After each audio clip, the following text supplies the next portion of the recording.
Hey yo, what's happening, people? It's your boy Khalid, and I just finished watching the Arsenal Everton game where it finished Arsenal 1, Everton nil. Look, it was a thoroughly dominating performance. We dominated the ball from start to finish. Um, I would have liked to see us have a little bit more cutting edge. I would have liked our midfielders, in particular Vieira and Odegaard, to take more risks. Zinchenko as well coming into the middle. I would have liked to see him thread them passes through to the likes of Odegaard, Saka, and Nketiah. I think Nketiah only had 10 touches while he was on the pitch before he got substituted. So, look, we dominated the game. A lot of sideways, a lot of backwards. I thought Martinelli coming off as well. We lost something on that side of the field. However, look, Trossard came in. He scored a beautiful goal. First time. It was a really, really good goal. When you see the camera angle from behind the goal, literally flicks the top of his foot, the top of the inside of his foot. It had to be perfect from that angle, and it was. And it got us the 3 points. A couple more positives from today. I thought Raya in goal, he looked solid.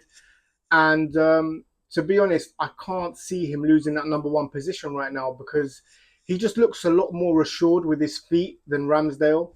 Look, Ramsdale, we know what type of character he is. He's such an upbeat, kind of lifting kind of character, especially in that dressing room. He's bound to put a smile on your face. He's just got that aura and them characteristics. But you know, I was always questioning Ramsdale with his feet. I never thought he was the best with his feet, and today we saw the difference with Raya.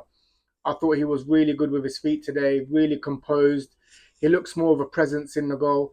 So, I can't see Raya losing his spot right now. And maybe Ramsdale will get the Champions League games. It's unfortunate, but look, if we wanna progress and we really want to challenge with the top teams in the league and the top teams in Europe, we have to make shrewd decisions sometimes. And this could be a shrewd decision by Arteta, and let's see where it takes us.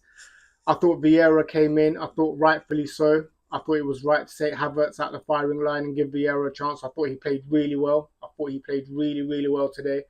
And I was happy to see Gabriel and Saliba. Look, when I saw that back four, Zinchenko, Gabriel, Saliba, and White, I was happy, man. That's the back four that done bits for us last season, and really had us.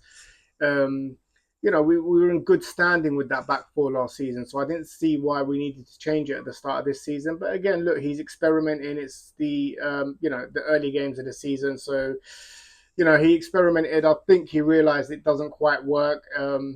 Losing Timber as well kind of threw a spanner in the works. But yeah, man, I was happy to see that back four. Rice as well. I thought he gave the ball he gave the ball away a couple of times today, but I thought overall his commandment of that middle of the park, his area, his generalship is second to none, man. He really plays that number six role to a T. And you spend £100 million on a player, but honestly, when you look at Rice and you look at his performances and you look at the way his work rate around the middle of the park, it's just you spend that kind of money, but that's what you get. And we needed that, man. The small matter of the North London derby next week, level on points with Tottenham, coming down to our place where they always get their asses handed to them. So I'm sure it will be the same again next season. Next week even. But yeah, man, happy. I think we had 13 points out of a possible 15. Should have won that game at home to Fulham. But look, we can't have it all our own way. The main thing is we're only 2 points behind Man City. We're in the mix, and we're looking good. We're looking good. Next week, bring on the big one, man.